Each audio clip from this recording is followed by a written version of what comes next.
I-share mo na ang video na to para mag-viral na.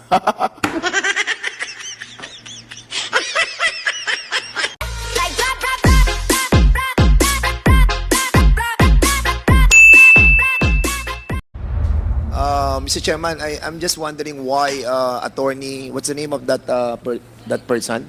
Attorney Emily Emily Torrentira, Your refuses to Honor. raise her hand for the oath taking. Can we ask her why she refuses to take her oath? May I? Wala! Sabi niya, may I, kasi kayo lahat ay may I. Alright. Your, Mr. You, Chair, you can Your all sit down, Honors. ma'am. Upo na po. Thank you. Bakit Your daw po Honor. ayaw ninyo mag-take ng oath? No, Your Honor, I am not refusing to take the oath. Reaction TV Base, nagbabalik po. Reaction. Napakaganda po ng pag-uusapan natin ngayon. Mantakin mo isang attorney ni Madam Inday Sara. Hindi po siya nag-take ng oath. Hindi po siya nanumpa. Panoorin po natin, wala pong nagawa itong Quadcom kundi pauwi na lang. Hindi na contempt, walang nagawa. So, dapat ganyan na lang ang gawin ng lahat. Huwag nang manumpa para matigil na to. Yan po ang nangyari dito sa video na ito. Ay kapapasok lang na ito, wala pang lumabas. Alright. Ito po, pakiusapan naman natin si Attorney Dan Fernandez. Umpisa na po natin, pero bago yan, stick to the plan po tayo. Huwag po natin kalimutang mag-subscribe, ha? Reaction TV PH, ayan po, nakikita ninyo. Thank you, President Mayor Duterte. Sa mga hindi pa po nagsasubscribe, ang mission po natin ay makuha po natin yung gold play button at ihahatid po natin yan doon sa Davao. At may papasakamay ng Pangulong Duterte yan. May kasama pang isang kalderong mainit na balbakwa para po isang uri lamang ng pasasalamat sa ating Pangulong Duterte. At bago po yan, kung ikaw ay nakasubscribe na at regular viewers ka ng Reaction TV PH, huwag mo namang kalimutang i-like at i-share ang ating video. Malay nyo, mga pinklawan, dilawan, mga loyalista, ay marinig at mapanood tayo dito sa Reaction TV PH. Malay nyo, mapagbago po natin ang kanilang pananaw dito sa nangyayari sa ating gobyerno ngayon. Eto na, huwag na natin patagalin. Dan Fernandez, pasok! Accept the invitation. May I, Your Honor? I just look into the report. On November 7, there was on November 8, the person who refused to receive the subpoenas for Attorney Zulaika and Attorney Fajarda per the report of the Legislative Service Bureau. It was certain Attorney Emily Torrentina from the Legislative Affairs Division of Ayun. the OVP. Mr. Chairman, can we invite that person as well? And for us to find out why babae ba siya? Oh ma'am, andito po pala kayo. Why did you refuse to accept the Your Honor, oath has not been administered. Thank you, Your Honor. Mr. Chairman, can we administer the oath of those first time that attended this hearing? Mr. Chair, Ipautan if I natin may. silang lahat. Comsec, pwede po ba paki-oath na lahat sabay-sabay? Thank you, Your Honors. To all the resource persons, including Attorney Emily Torrentira, please stand up, including Attorney Emily Torrentira. But since you are willing to testify, Your Honor, and give your statements, Your Honor, it was requested that she will be giving her oath as well, Your Honor. Your Honor, if I may, respectfully, Please administer the oath first. Please raise your right hand. Meron pong hindi nagtaas ng kamay. Ayun, yung sa dulo, nakikita po niyo yun. Pagkita po natin, ha. Hindi po siya nagtaas ng kamay. Ayun, oh. Ayun, oh. Ayun, yung sa tabi ng Reaction TV. Hindi po nagtaas ng kamay ang napakalupit na attorney na to. Wala po siyang pakialam sa mga Quadcom. Mantakin po ninyo yan. Walang pakialam yan. Basta ganyan lang ang mangyayari dyan. Walang out-out sa akin. Ang amo ko, si Inday Sara, alam niya, ito sa sinasabi nilang in aid of the legislation. Resource person kami, humingi kayo ng tulong. Tutulungan namin kayo, pero wala nang out-out. Malupit po itong lawyer na ito. Mantakin po rin yun, nagawa niya yan sa harapan ni Paduano. Hindi naman kasi lawyer si Paduano. O ito po, panoorin po natin kung mag-uot ito.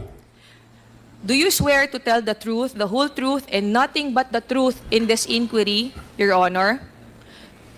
I do. The oath has been administered for the resource persons, Ms. Rabago, Mr. Tenido, Attorney Sanchez, and Ms. Villa del Rey. However, Attorney Emily Torrentira refuses to take her oath, Your Honors.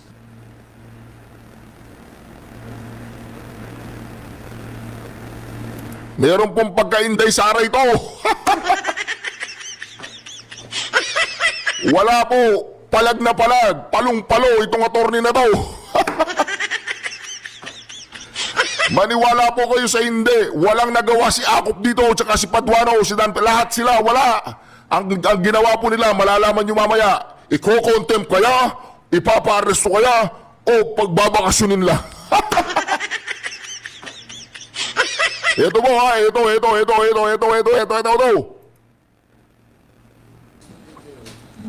Mr. Chairman, I'm just wondering why attorney, what's the name of that that person? Attorney Emily Emily Torrentira, Your refuses to Honor. raise her hand for the oath taking. Can we ask her why she refuses to take her oath? May I? Wala. Sabi niya, may I, kasi kayo lahat ay may I. Alright. Your, Mr. Chair. You can Your all sit down, Honors. ma'am. Upo na po. Thank you. Bakit Your daw po Honor. ayaw ninyo mag-take ng oath? No, Your Honor, I am not refusing to take the oath. Prior to being asked to take the oath, I was trying to explain, Your Honor, that I am not an invited resource person. Second, that I have only been asked now to explain why there was no receipt for subpoena for the persons who are not present here. That is what I am trying to say, Your Honors, respectfully. I just wanted to explain that as part of the Legal Affairs Division of the office, I wanted to explain why we did not receive. In accordance with the rules governing inquiries in aid of legislation, wherein the rules of court suppletorily applies, Rule 14 in relation to Rule 21 of the Rules of Court, Your Honors, personal service must be made to resource persons who are being issued subpoena. With that, Your Honor, they being not present in the office at that time, no person can receive on their behalf, and hence, there will be no proper service. Respectfully, Your Honors. Oo.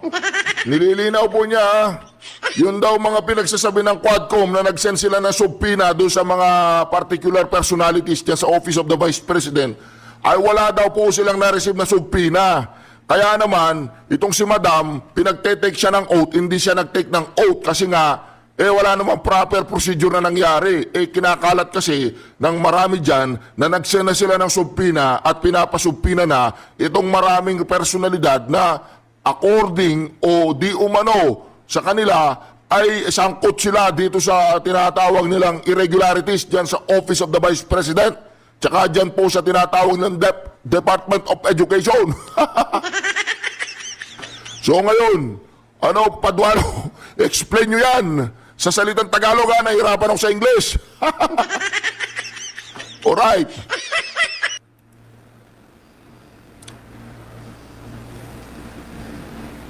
Well, we we accept that that guidelines, no, that you mentioned a while ago. But you all know that this is an aid in aid of legislation.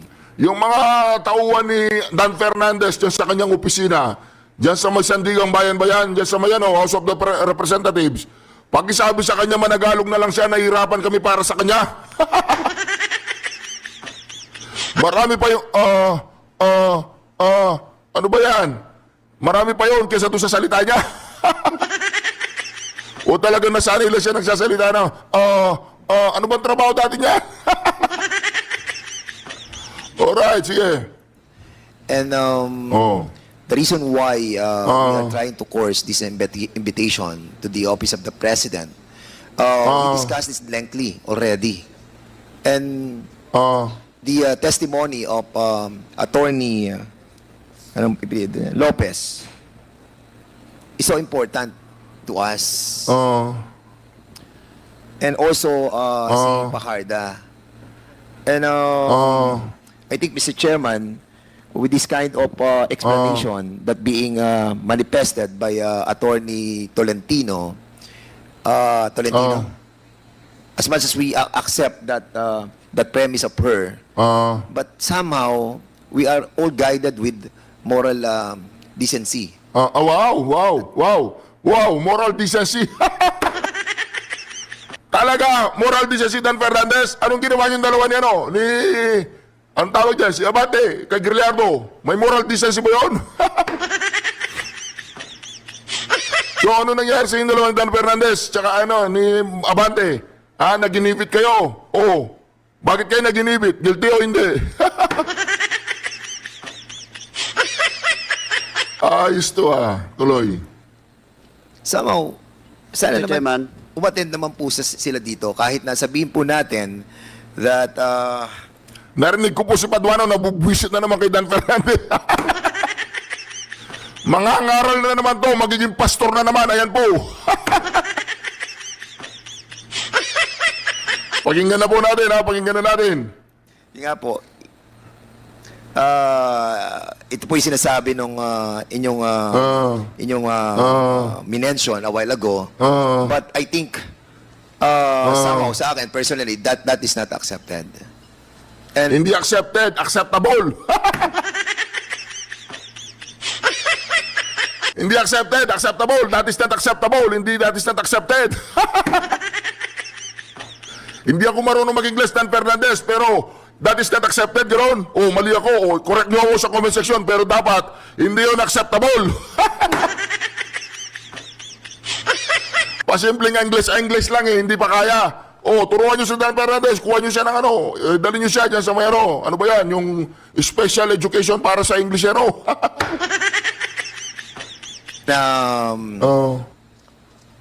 isang tanong lang, attorney. Have somebody told you not to accept all those invitations? No, Your Honor. It was a... So it's- it is in accordance with the rules, Your So Honor. it's your own Attorney, volition. we will recognize you later because hindi po kayo nag-take ng oath. Okay na po. Mr. Chairman. You've already said your piece. Thank you, Mr. Your Chairman. Honor. Congressman May I Paduano, ask you're the good recognized. attorney, what is your role in this? You are not invited, but you are present at today's hearing, and you never take your oath.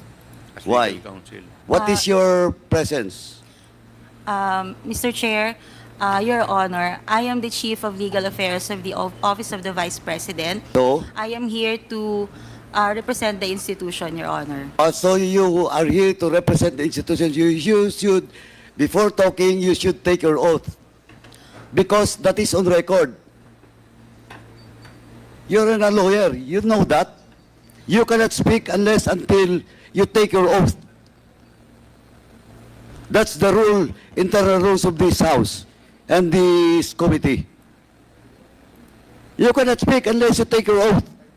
Or else, I will move to excuse you in this room. Your Honor, if I may, Mr. Chair. Point of order, Mr. Chair. Mr. Chair, What is your point of order? yeah, I take the position of Congressman Paduano. Ayan na, palalabasin na lang po yata. Hindi po gumana yung kapangyarihan na Paduano dito. Attorney itong kausap niya. Hindi po gumana yung kanyang kapangyarihan mag-contempt sa mga resource person. Ito daw, hindi siya invited. Pumunta siya dyan, ba't ayaw nyo? Siya nga daw ang head ng legal counsel ng Office of the Vice President.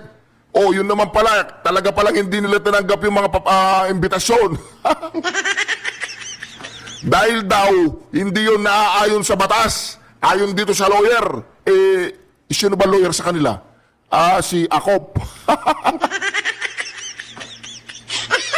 So meron palang ganoon. Pwede mong hindi tanggapin yung invitation tsaka yung sulat kasi nga hindi yun naaayon sa batas. Kasi i-interrogate po nila dito lahat po, sina Pajardo, lahat ng mga invitee para pag ano parang tawag doon, para pagsalitain ng katotohanan, hindi naman sila husgado. Ayaw nilang pumunta diyan kasi hindi naman yan husgado. Yan ay legislative, yan ay kongreso. Gagawa kayo ng batas in aid of the legislation. Oh, wag kami, ayaw namin pumunta diyan. Maghanap kayo ng iba resource person, sabi nila. Oh, may kaso kami. Oh, ihablan nyo kami doon sa tamang lugar. Supreme Court, Regional Trial Court. Oh, ihablan nyo kami doon. Wag dyan. Hindi yan korte. Ano yan? Dapat yan. Batasan. Gumagawa ng batas dyan. Hindi kayo dapat magpapatupad ng batas. Gagawa kayo ng batas. Masasermonan naman kayo nun yan kay Marcoleta. Sasabihin ni Marcoleta. Oh, ano yan? Wala ang kwentang ginagawa. Tuloy pa natin. Sayang naman, di ba? I really don't know why she's here. Has she forwarded any explanation written as to her attendance? Hindi, Mr. Chairman, Mr. Chairman, Mr. Chairman, a while ago, she was Hindi ba sinabi nga niya, head siya ng legal ng Office of the Vice President. Di ba? Sinabi niya, nire-represent niyo yung pinadala niyo ng mga subpina at sinasampal niya sa pagmumukha ninyo na siya mismo nagdesisyon na huwag tanggapin yung mga subpina. Kaya siya nandyan. Nakukuha mo, sir. trying to tell us that she is the representative of the Office of the Vice President. And if you are the representative of the Vice President, you have this reason to take your oath as well. No, but other than that, Mr. Chair, before we can even proceed to asking her to take her oath, has she communicated officially to the committee that she is indeed representing the Office of the Vice President? Is there any letter? Oh, meron pang isang attorney, ayaw din mag-take ng oath. Anong mangyayari dyan? Kayo-kayo na lang. Kayo-kayo na lang magtanungan dyan. Oh. Bakit hindi nagpunta si Sara Duterte dito? Ganoon. Lagi nyo na lang binabanggit ang pangalan ni Sara Duterte. Para naman, pagkatapos yung pag-usapan, yan, pagkatapos ng hearing, sabay-sabay kayong didighay. Para kunyari, nabusog na kayo. Alright. Whereby Attorney Tolentino is given authority to represent the Office of the Vice President, COMSEC? None, Your Honor. Did you submit your authority? If I may, Your Honor, respectfully. Yes, please. Mr. Chair, can we just call for a 5-minute suspension? Kausapin muna natin kung ano ba talaga kasi 5-minute suspension is declared by the chair. Mr. Chairman, O yun, 5-minute suspension po. 5 minutes o 1 minute? 1 minute yan, hintayin natin ha. Ang nangyayari po ngayon, namumroblema si Paduano. Sabi niya, wala stick pa, paano kung makukontempt ito ha? Hindi siya nag-take ng oath. Kasi hindi siya pwedeng sabing, nagsisinungaling ka, I will cite you in contempt in section 11. Wala nagganoon. Kasi nga, hindi siya nag-take ng oath. So yung kapangyarihan po ni Paduano, nagigil na, nung nakaraang hearing pa, iniisip niya magagamit niya, o mag-overtime na naman ng mga yan. Ayan po, nakikita natin si Paduano, ikot ng ikot, turo ng turo. Ayan o, problemado po si Paduano. Bigyan nyo ng kape. O, pagmasdan po ninyo si Paduano, problemado yan. Wala pong magawa si Paduano dyan kasi nga yung ali, katulad ni Madam Inday Sara, ayaw po niya mag-take ng oath. O, tumayo si Chua. O, Chihuahua, kausapin mo si Paduano, sabihin mo, kalma lang, kalma. Ayun, tumayo si Inglesero. Oh, this is not accepted. Yeah, it is not accepted or it is not acceptable. Hindi po ako marunong mag-English, pero pag i-comment sa comment section kung tama yung sinasabi natin.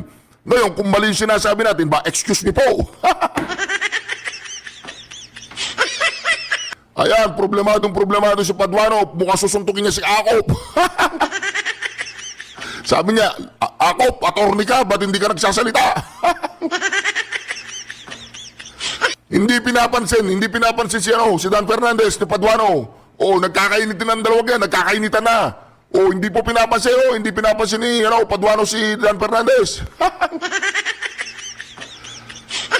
Ayun, si JJ Suarez nagmamagaling, tinuturuan si Jacob. Ganoon, palabasin na lang natin, ganoon.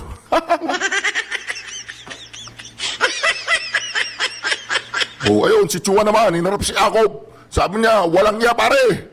Hindi natin madadali to, ayaw niya mag-take ng oath.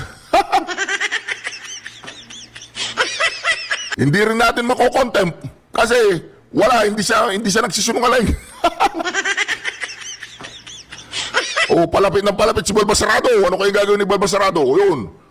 Tumalikod si Paduano, bumalik kayo kay Chua. Yun, nakayuko na si Paduano. Problemado po si Paduano. Nakayuko po, naglalakad papunta sa kanya silya. Ayun. Sabi niya, paano kung magagamit ang aking salamangka? Ayan po. Umupo na po sila lahat. Siguro magre-resume na to. Hintay-hintay lang. The good lawyer has no written authority coming from the Vice President. Yan, si Paduano po. Problemado po si Paduano kasi po bakit? Hindi niya po magagamit yung Section 11. Yung Section 11 po, nandoon po yung tinatawag nila lunch break.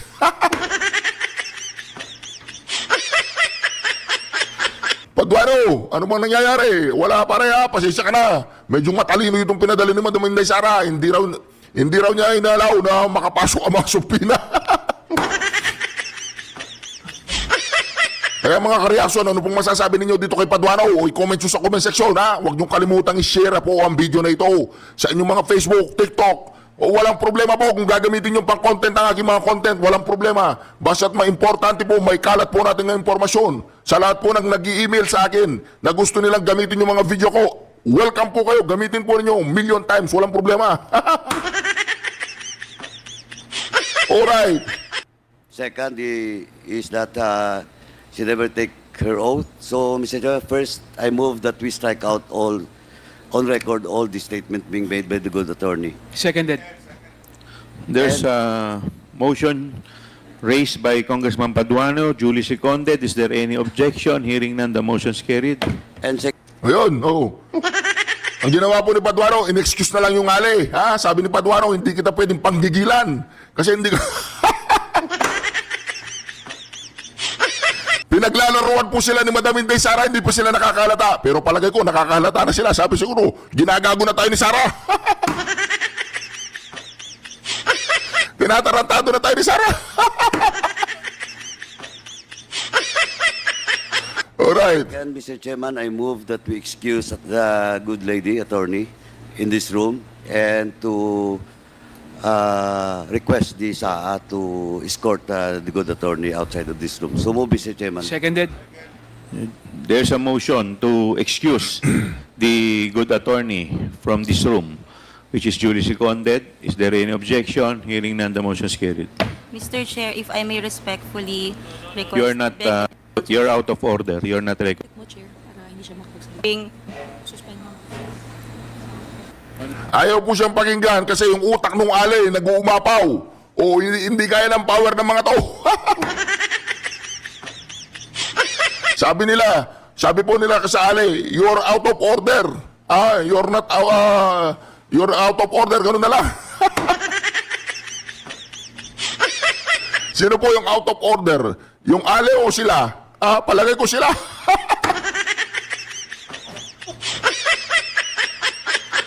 Wala pong nangyari doon sa gigil ni Paduano. Pakinggan natin. Mag-recess.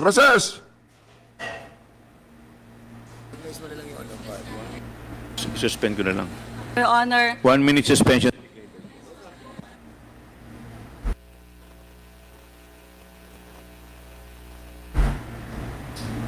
Oh, 1 minute suspension na naman po yan. Ang tawag po dyan sa larong basketball, wala nang oras, talo na tayo. Paki-excuse na lang po muna yung ating abogado. May pagka-Duterte yan, si Tatay Digong, tinuruan yan, huwag kang aalis dyan. Umawak ka sa silya, huwag kang aalis. Tingnan po natin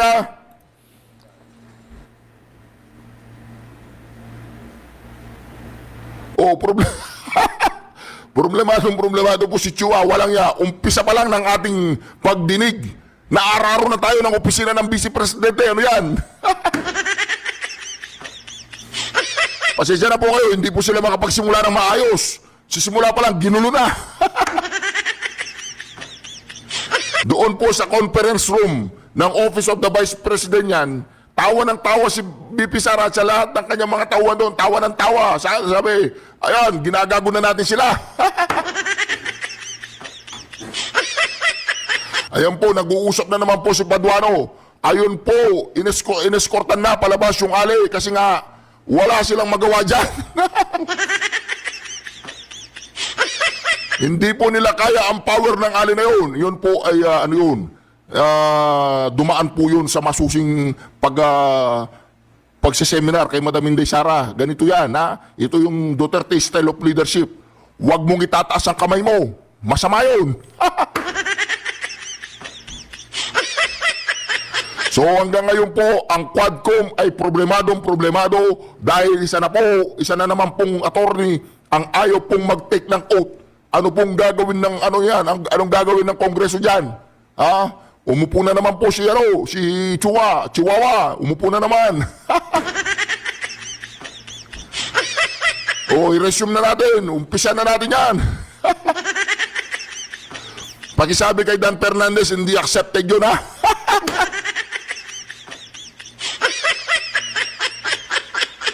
Wala namang ganyan na, Atty. Torrentino. Torrentino ba o Tolentino? Torero.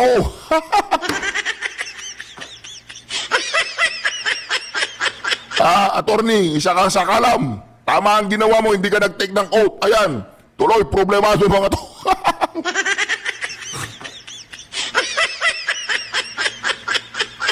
Ang gagawin nila niyan, i-strike out nila lahat na sinabi ni attorney para wala sa record. Ganun yan, kasi nga hindi siya under oath. Pero yung kay Madam Inday Sara, nung panahon hindi siya nag-under oath, wala silang ini-strike out. Ganyan sila. Committee hearing resumes. Yan. Nag-resume na po. Congressman Paduano. you recognize. Yeah. Mr. Chair, gusto ko lang po ilagay sa tamang perspective yung dahilan kung bakit po pina-excuse po natin yung isang individual na dumalo sa ating hearing. Baka po kasi magkaroon ng misunderstanding why she was excused from our hearing. Number one, she was not invited to attend today's hearing. Number two, she did not take her oath. So we don't even know the personalities and the circumstances to why she is here. And no communication was forwarded to the committee as to her attendance. For all we know, she can be somebody posing for somebody, and the committee cannot act on mere presentation without proper representation to the said committee, Mr. Chair. So para lang po maunawaan ng lahat kung bakit po natin pinakiusapan na ma-excuse yung isang individual na nagpakilala na Attorney Tolentino. Yun lang po, Mr. Chair. Thank you. So, ang nangyari po dyan, ang problema talaga dyan, hindi siya nag-take ng oath. Ngayon, ang ginagawa ng Vice President natin, lahat po ng mga invitee, in-invite, pinadala na subpina, pinadala ng mga sulat para pumunta dyan, hindi niya pinapapunta. Ang pinapapunta po niya ngayon, yung lahat ng hindi pinadala na sulat. Magtaas nga ng kamay ng pinadalan. 1, 2, 3, 4. Huwag kayong pupunta. Yung hindi pinadalan. 1, 2, 3, 4. Kayo, pumunta kayo.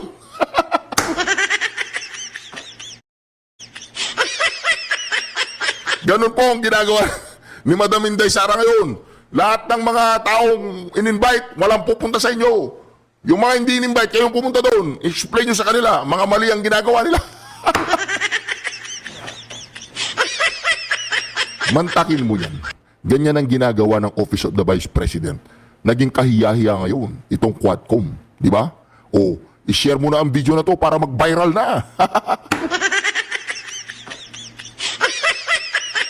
Mga ka-reaction, maraming salamat po sa pagsama ninyo muli sa aking simpleng channel, ang ating channel, Reaction TV PH, ang tunay na Duterte!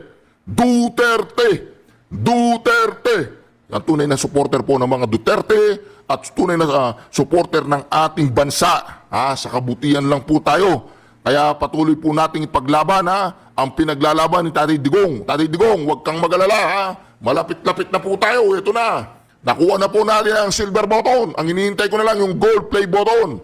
Ay makukuha po natin yun dahil ang ating mga ka-reaction dyan ay patuloy tayong tutulungan para makarating sa 1 million subscribers. 1 million subscribers po ang kailangan natin para makuha po natin ang gold play button. 200,000 na po tayo. Magdadalawang buwan pa lang tayo, 200,000. Papalapit na pong papalapit ang May. Kaya po, mag-subscribe na po kayo. Duterte! Duterte! Yun. Syukran.